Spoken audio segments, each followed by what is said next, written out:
اللہ اکبر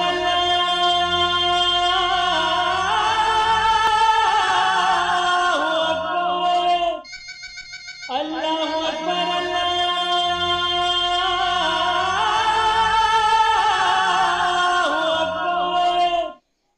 السلام علیکم ورحمۃ اللہ وبرکاتہ۔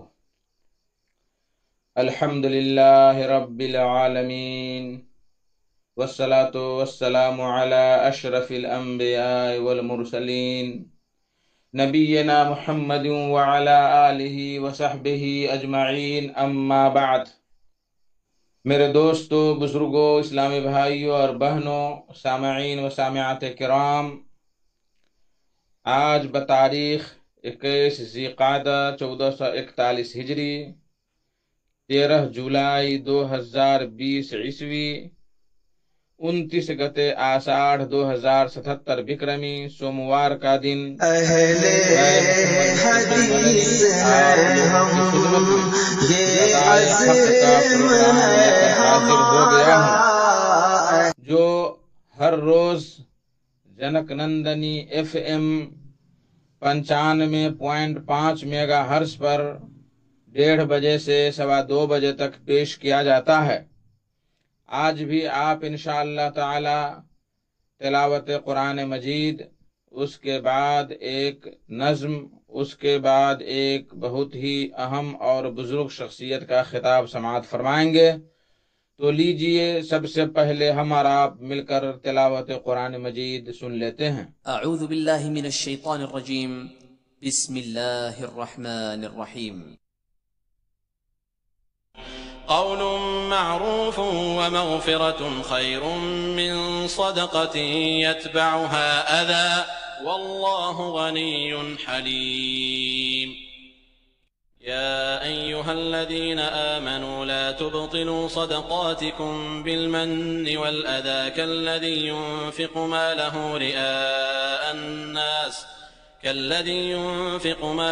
رئاء الناس ولا يؤمن بالله واليوم الآخر، فمثله كمثل صفوان عليه تراب فأصابه وابل فتركه صلدا، لا يقدرون على شيء مما كسبوا والله لا يهدي القوم الكافرين۔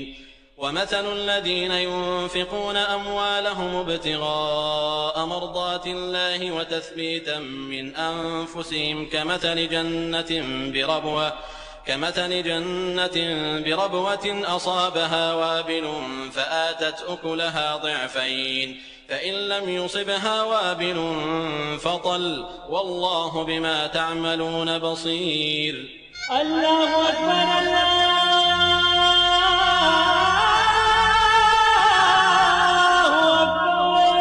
بعدہ ایک خوبصورت سی نظم سماعت فرمائیں، آواز جمیل اختر شفیق کی، اور بول ہے: اہل حدیث ہیں ہم، یہ عزم ہے ہمارا، اہل حدیث ہیں ہم، یہ عزم ہے ہمارا، صد شکر ہے کہ ہم کو اس رنگ نے نکھارا۔ اہل حدیث ہیں ہم، یہ عزم ہے ہمارا، اہل حدیث ہیں ہم، یہ عزم ہے ہمارا، صد شکر ہے ہم کو اس رنگ نے نکھارا۔ ہم حامل شریعت توحید اپنا نعرہ، ہم حامل شریعت توحید اپنا نعرہ، سینوں میں جل اٹھا ہے، سینوں میں جل اٹھا ہے، سنت کا ایک شرارہ، اہل حدیث ہیں ہم، یہ عزم ہے ہمارا۔ تربت پہ اولیاء تربت پہ اولیاء کے ہم سر نہیں جھکاتے، تربت پہ اولیاء کے ہم سر نہیں جھکاتے، یا غوث کا کبھی ہم نعرہ نہیں لگاتے، مشکل کشا کسی کو اپنا نہیں بناتے، کافی ہے ہم کو یارو اللہ کا سہارا، کافی ہے ہم کو یارو اللہ کا سہارا، اہل حدیث ہیں ہم، یہ عزم ہے ہمارا، گائیں گے ہم ہمیشہ توحید کے ترانے، آتے نہیں ہیں ہم کو قصے نئے پرانے، پامال ہو چکے ہیں تقلید کے فسانے، ہوگا نہ ہم سے ہرگز، ہوگا نہ ہم سے ہرگز کبھی دین کو خسارا، اہل حدیث ہیں ہم، یہ عزم ہے ہمارا،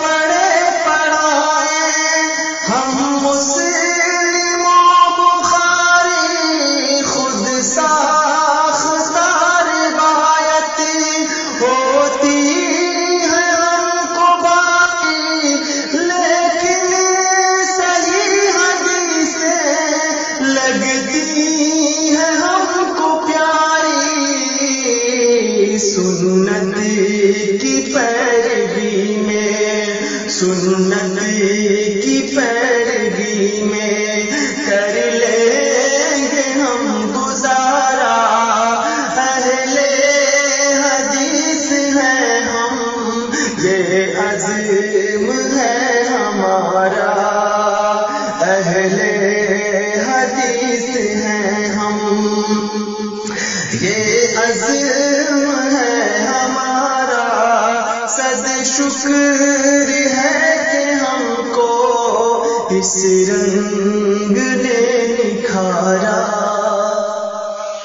دوستو یہ خوبصورت سینہ ترانے کی شکل میں آج جب لفتہ شفیع اللہ اکبر اللہ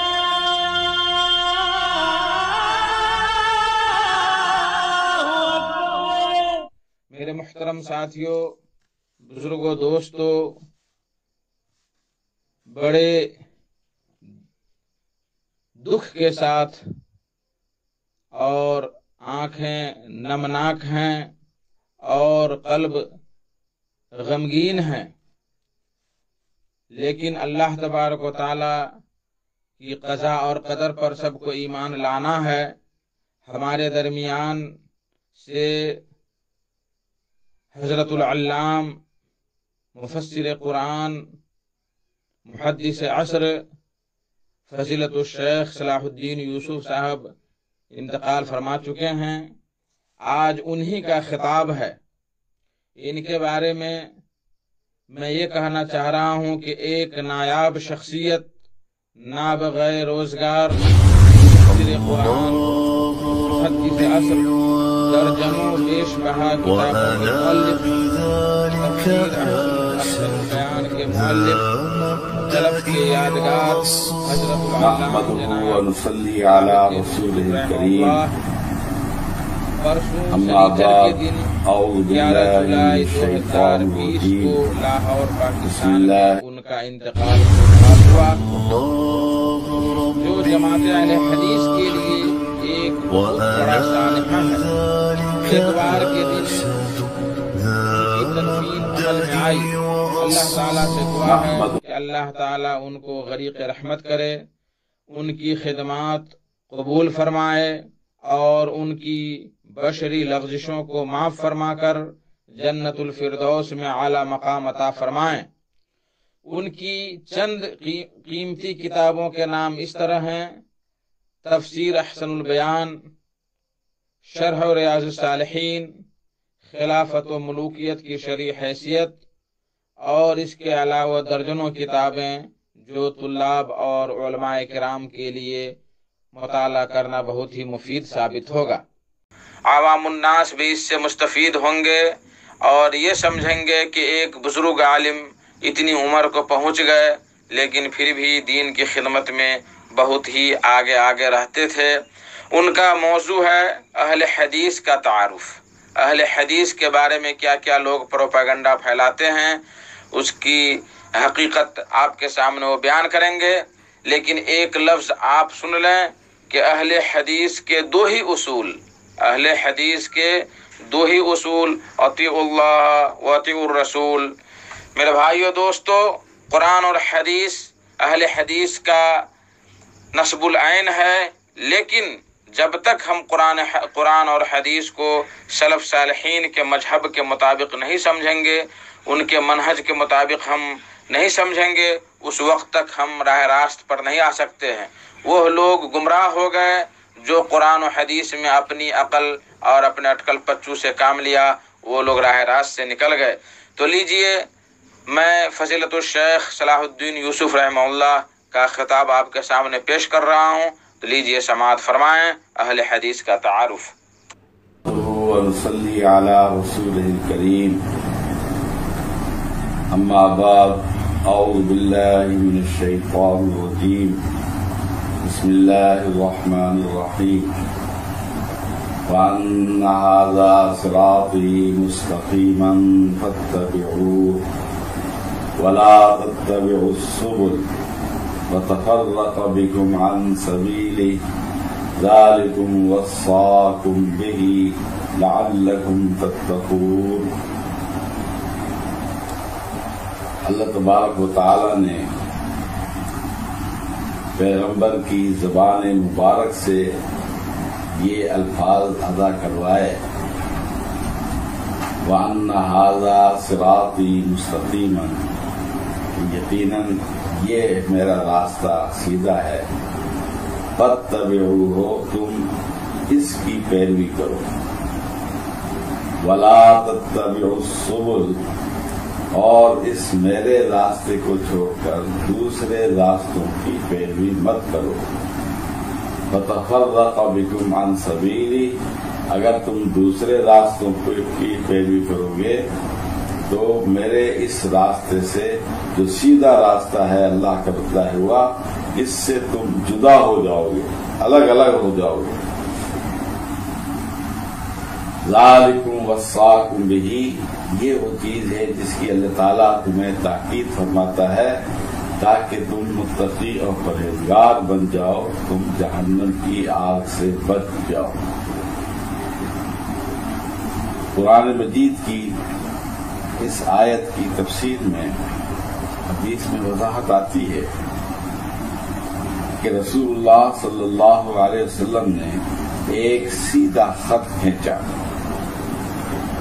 اور فرمایا ھذا سبیل اللہ، یہ اللہ کا راستہ ہے، اور پھر اس کی دائیں جانب اور بائیں جانب بھی آپ نے لکیریں کھینچی، اور بعض روایات میں آتا ہے کہ آپ نے ایک جانب کھینچی لکیریں اور دو لکیریں آپ نے دو جانب کھینچی،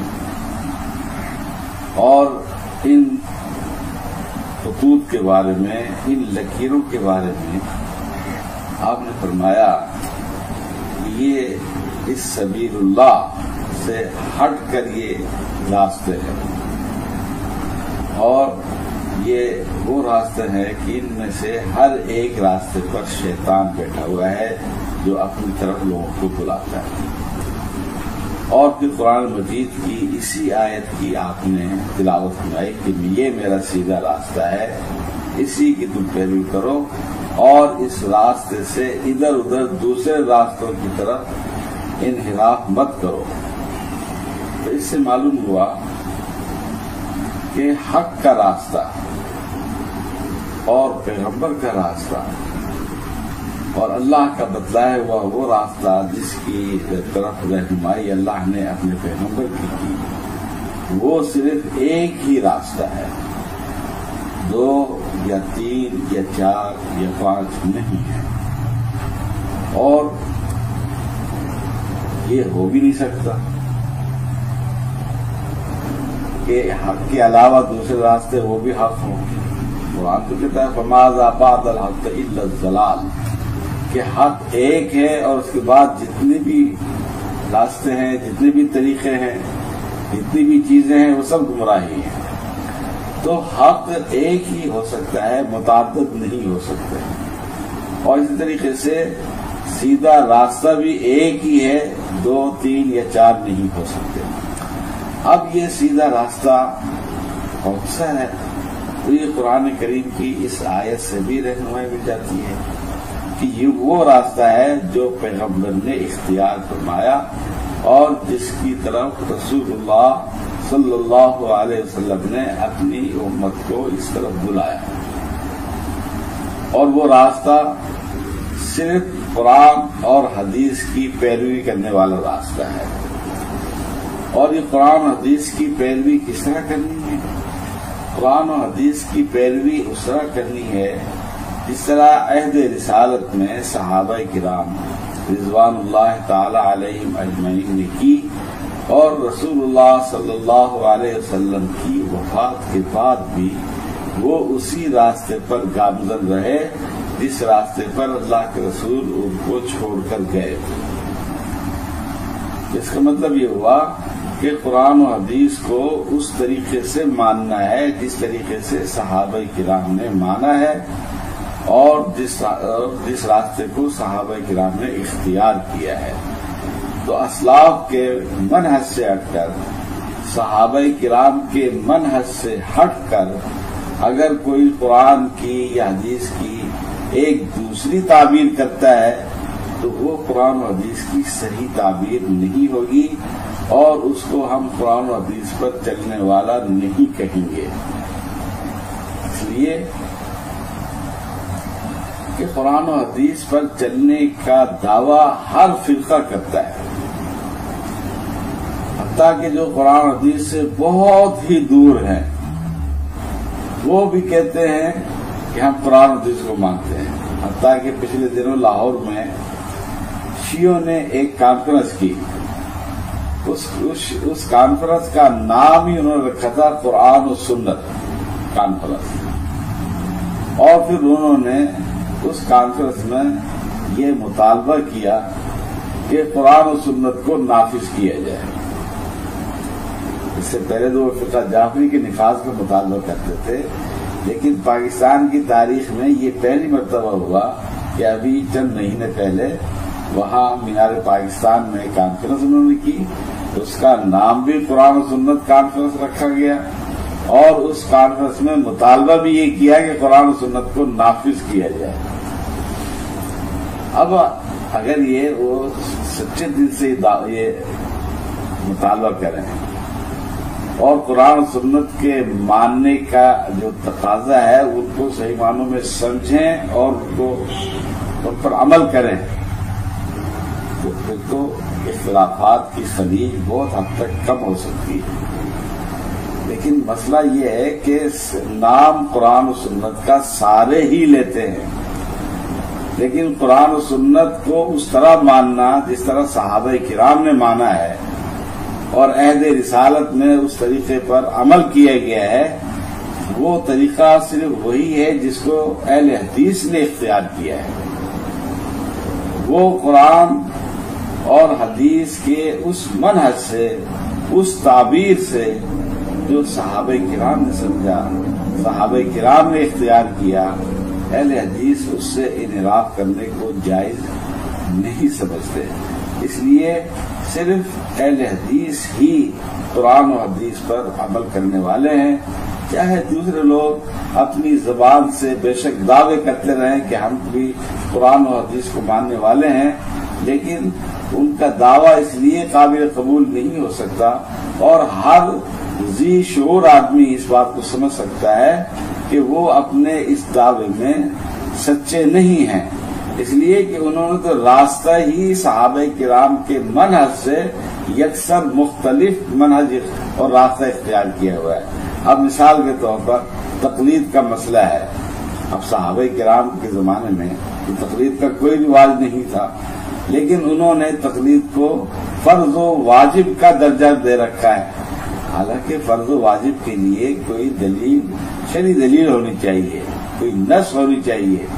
ہر شخص اپنی طرف سے تو کوئی چیز واجب یا فرض قرار نہیں دے سکتا، تو انہوں نے تقلید کو جس کے وجوب کی کوئی دلیل نہ قرآن میں ہے نہ حدیث میں ہے، اس کو انہوں نے واجب قرار دے رکھا ہے۔ اس کا مطلب یہ ہوا کہ صحابہ کرام کے منہج سے ان کا منہج بالکل مختلف ہے، اور اسی طریقے سے جو رسول اللہ صلی اللہ علیہ وسلم کا منصب رسالت ہے وہ کیا ہے کہ اللہ تعالیٰ نے قرآن مجید آپ پر نازل فرمایا اور آپ کی بابت فرمایا کہ وَأَنزَلْنَا إِلَيْكَ الذِّكْرَ لِتُبَيِّنَ لِلنَّاسِ مَا نُزِّلَ إِلَيْهِمْ، کہ پیغمبر ہم نے آپ کی طرف یہ قرآن مجید اس لیے نازل کیا ہے کہ اس کی تبیین، تشریح اور توضیح، جو چیزیں لوگوں کے لیے اتاری گئی ہیں ان کی وضاحت آپ لوگوں کے سامنے کریں،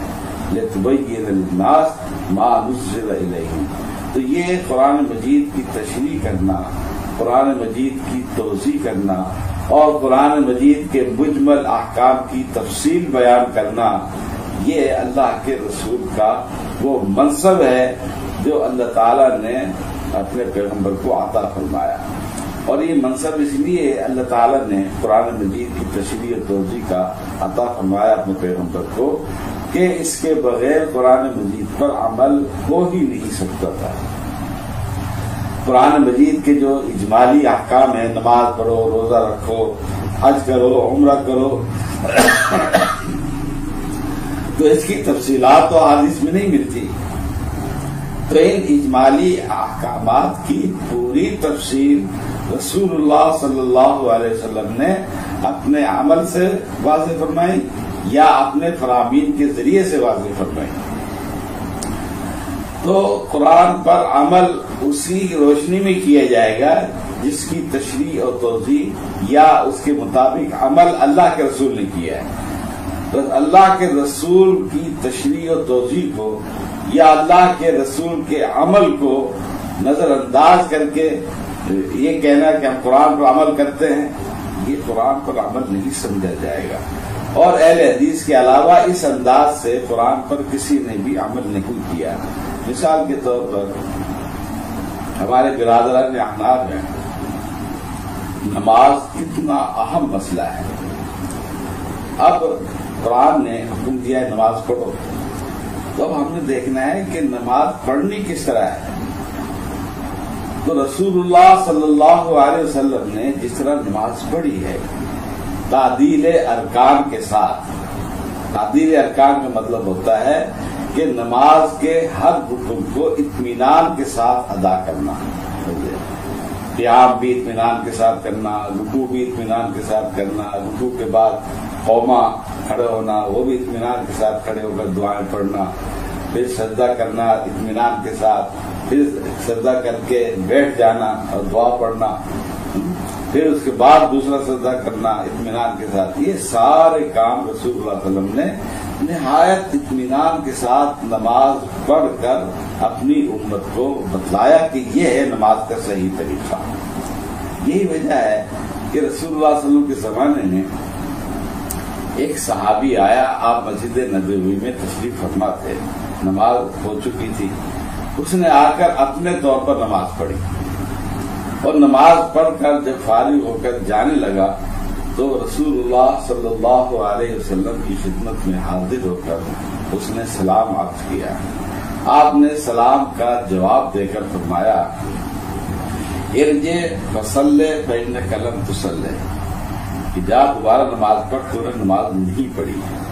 وہ دوبارہ گیا، نماز پڑھ کر پھر آ گیا، پھر سلام عرض کیا، پھر آپ نے سلام کا جواب دے کر پھر یہی فرمایا ارجع فصلی فإنک لم تصلی، جا دوبارہ نماز پڑھ، تو نے نماز نہیں پڑھی۔ وہ پھر گیا، نماز پڑھ کر پھر آ کر سلام عرض کیا، تو تیسری مرتبہ بھی آپ نے یہی الفاظ ارشاد فرمایا۔ تو وہ صحابی کہنے لگا کہ اللہ کے رسول، مجھے تو اسی طرح نماز پڑھنی آتی ہے، آپ مجھے بتلائیں کہ میں کس طرح نماز پڑھوں۔ تو حدیث میں صراحت موجود ہے کہ آپ نے پھر اس کے سامنے وضاحت فرمائی کہ نماز کے ہر رکن کو اطمینان کے ساتھ ادا کرنا ہے، رکوع بھی، سجدہ بھی، قوم بھی، قیام بھی، پھر تیری نماز صحیح ہوگی۔ اور تعدیل ارکان کے بغیر نماز کو آپ نے نماز ہی تسلیم نہیں کیا۔ اب ہمارے برادران احناف نے اس نماز کی بابت کیا موقف اختیار کیا؟ انہوں نے ایک اصول بنایا، اور اس طرح کے بے شمار انہوں نے اصول بنائے ہوئے ہیں جن کے ذریعے سے وہ احادیث کو رد کرتے ہیں۔ تو ایک اصول انہوں نے بنایا کہ جو خاص چیز ہے قرآن کا، جو خاص حکم ہے، الخاص لا يحتمل البیان، تو اس کو بیان کی توضیح کی ضرورت نہیں ہے۔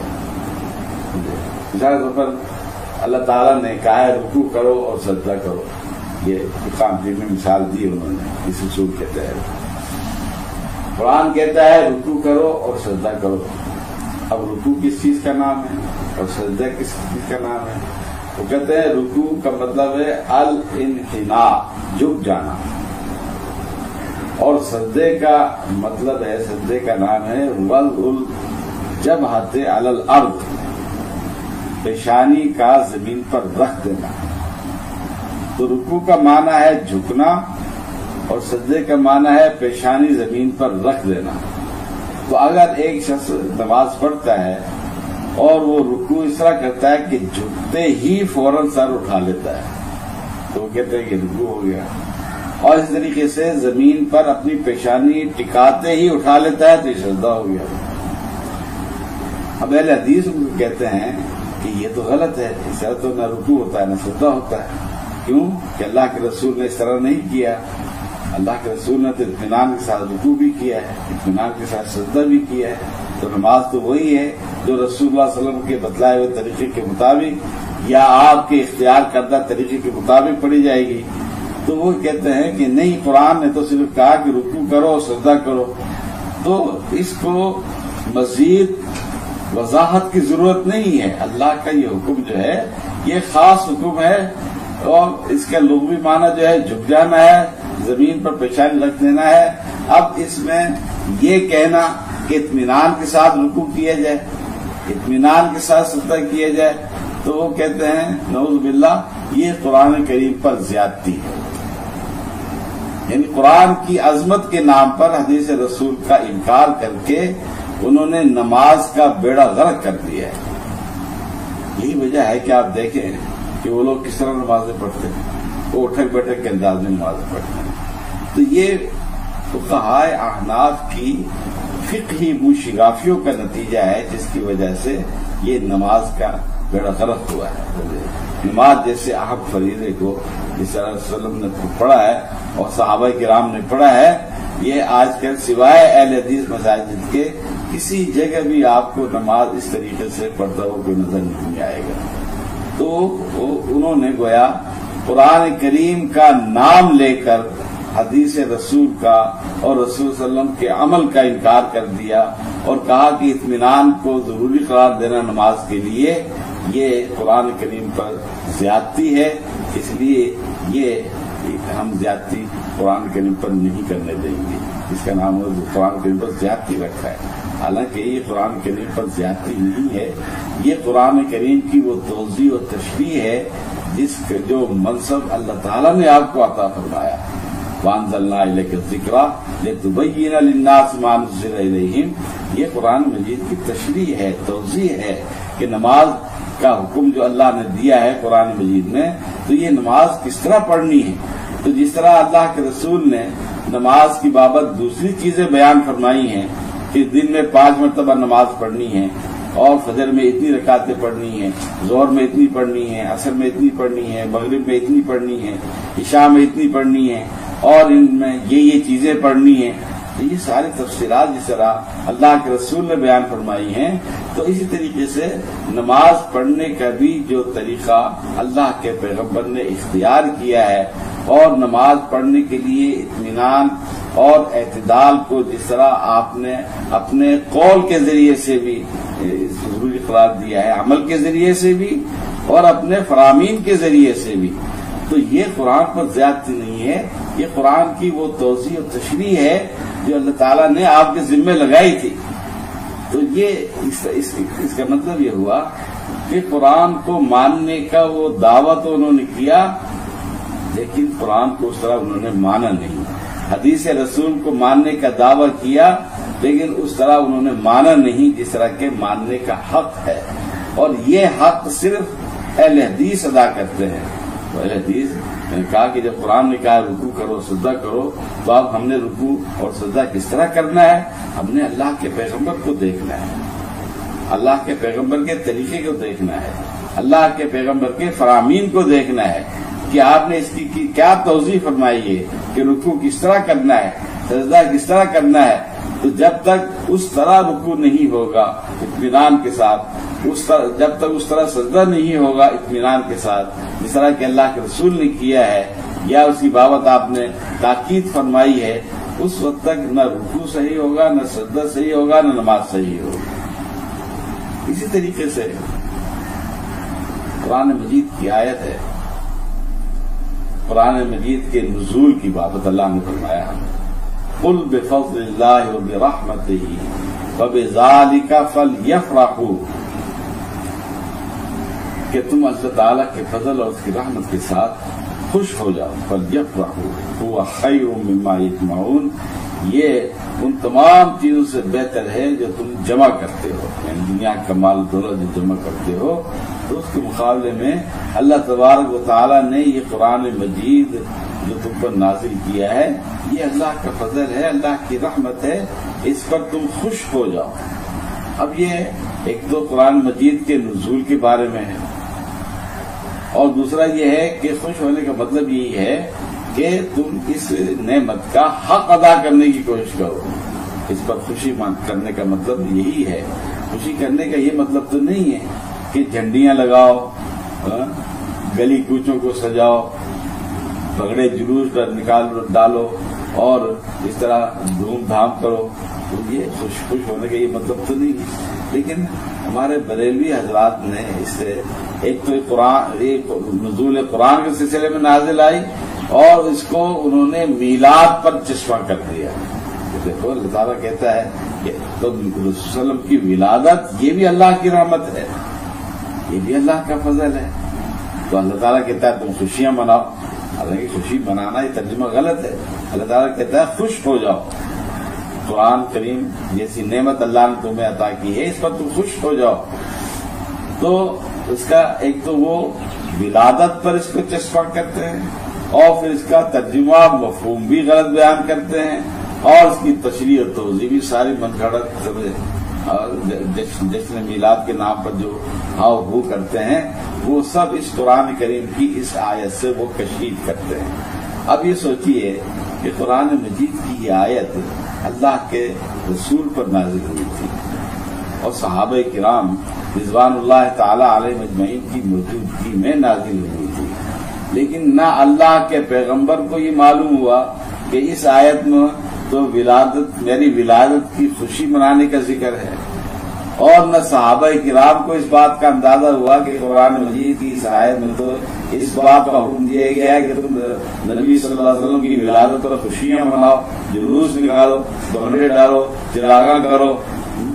اس کا مطلب یہ ہوا کہ قرآن مجید کی اس آیت کا ان لوگوں نے وہ مفہوم لیا ہے، وہ مطلب اخذ کیا ہے جس کا علم اللہ کے رسول کو بھی نہیں تھا، اور جن صحابہ کرام کے سامنے یہ قرآن مجید نازل ہوا ان کو بھی اس کا علم نہیں ہوا. تو یہ قرآن اور حدیث کو ماننا نہیں ہے.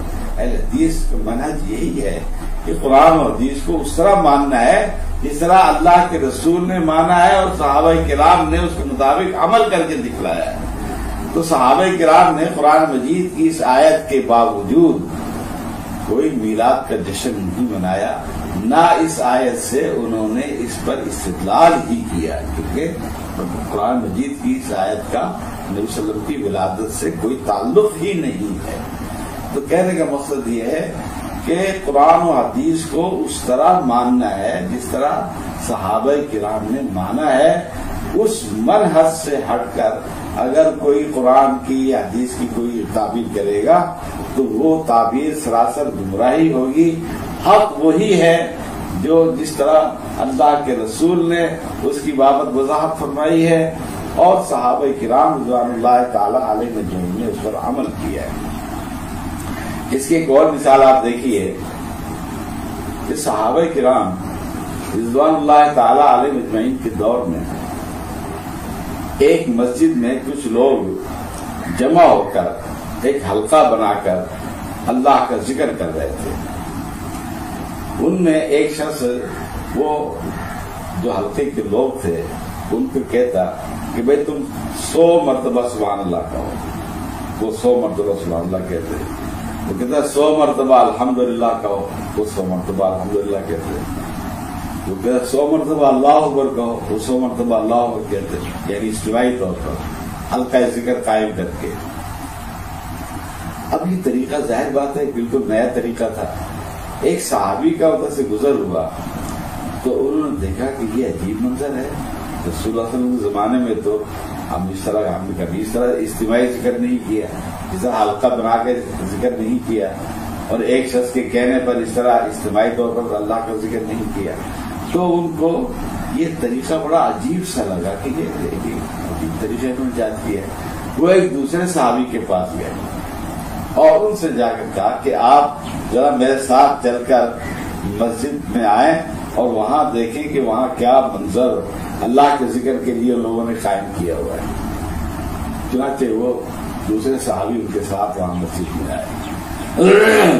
تو انہوں نے جب یہ منظر دیکھا تو انہوں نے کہا کہ اللہ کے بندو، ابھی تو اللہ کے پیغمبر کے جو کپڑے ہیں وہ بھی بوسیدہ نہیں ہوئے، جو برتن آپ استعمال کرتے تھے وہ بھی ابھی تک ٹوٹے نہیں ہیں، تو تم نے اس پیغمبر کے دین میں اس طرح نئی نئی چیزیں ایجاد کرنی شروع کر دی. یعنی انہوں نے ان پر برہمی کا اظہار کیا، حالانکہ وہ اللہ کا ذکر کر رہے تھے. لیکن اللہ کا ذکر کس طرح کر رہے تھے؟ اس طریقے سے کر رہے تھے جو اللہ کے رسول نے اختیار نہیں کیا تھا.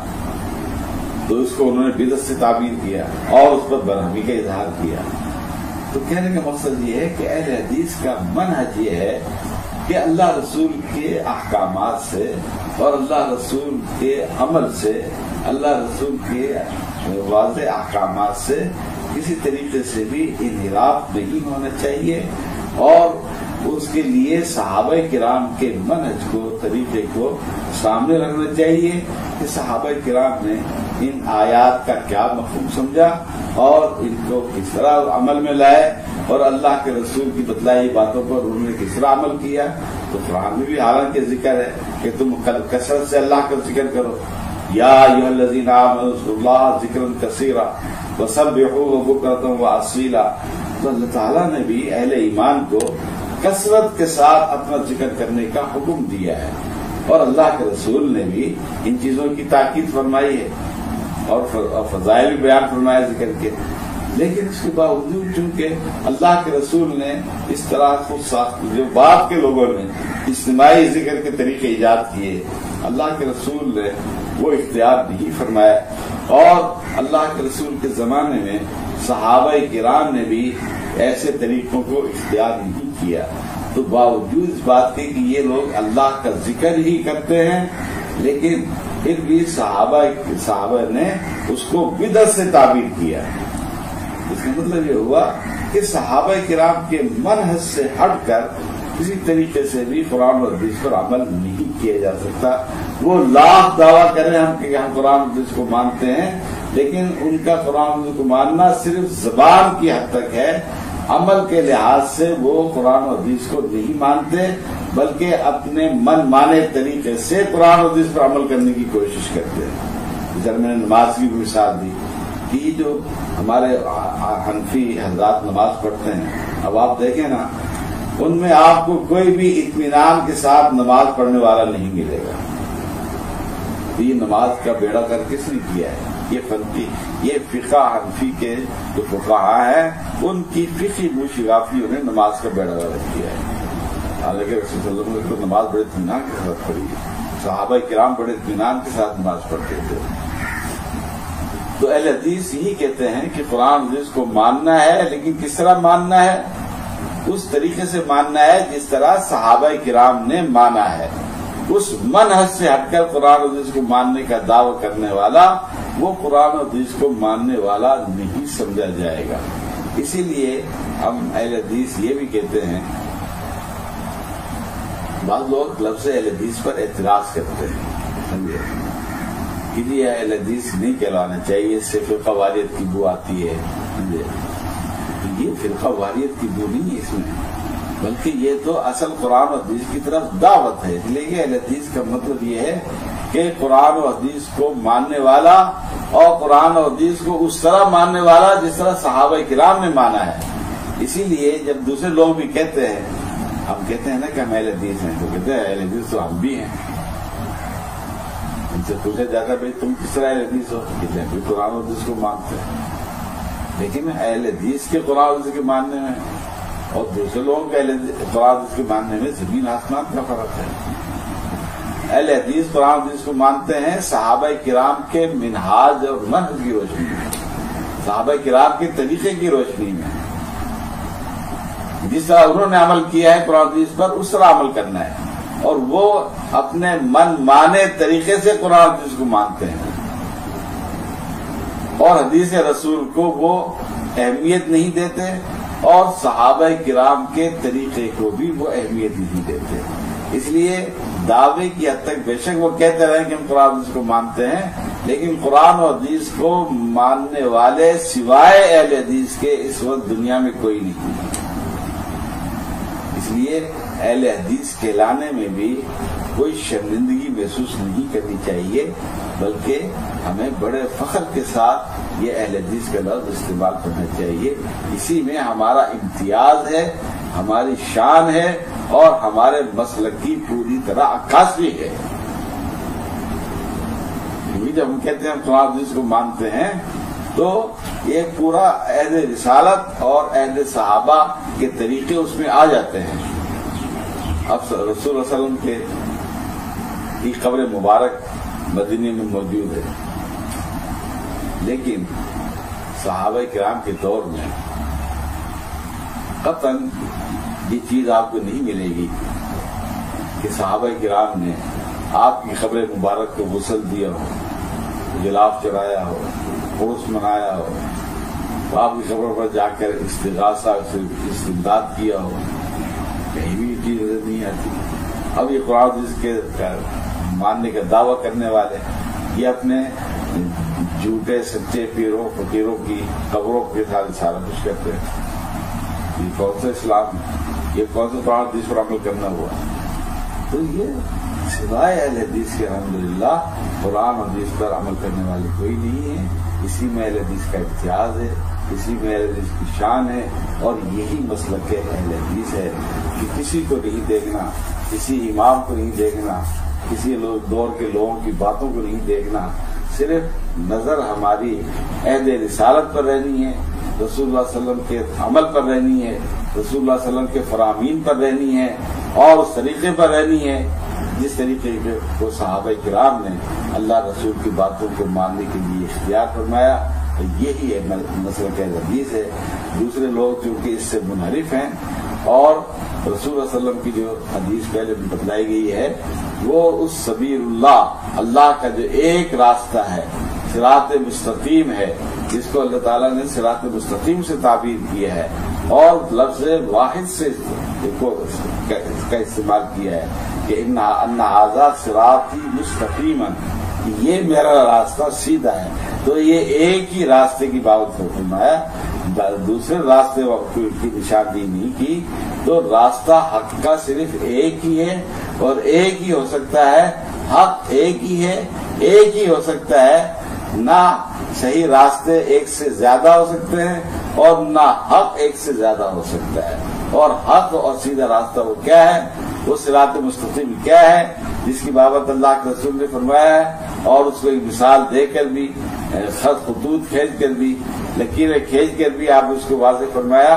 وہ وہی طریقہ ہے، وہی راستہ ہے جو اللہ کے رسول نے اختیار فرمایا، اور صحابہ کرام نے اس کی صحیح معنوں میں پیروی کی. انہوں نے اس راستے سے ذرا بھی ادھر ادھر انحراف نہیں کیا. یہی سیدھا مسلک اہل حدیث ہے. کیونکہ دوسرے لوگ اس چیز کو نہیں مانتے، اس لیے ان کا قرآن حدیث کے ماننے کا دعویٰ بھی وہ غیر صحیح ہے. اور قرآن حدیث کے ماننے کا دعویٰ جو اہل حدیث کرتے ہیں، اس دعوے میں صرف وہی سچ ہے، وہی حق پر ہے. یہ مختصر طور پر مسلک اہل حدیث کی وضاحت ہے. اللہ تعالی ہمیں اس کے مطابق چلنے کی اور اسی کے مطابق اپنی پوری زندگی کو اپنانے کی توفیق عطا فرمائے. وآخر دعوانا ان الحمد للہ رب العالمین. اللہ اکبر اللہ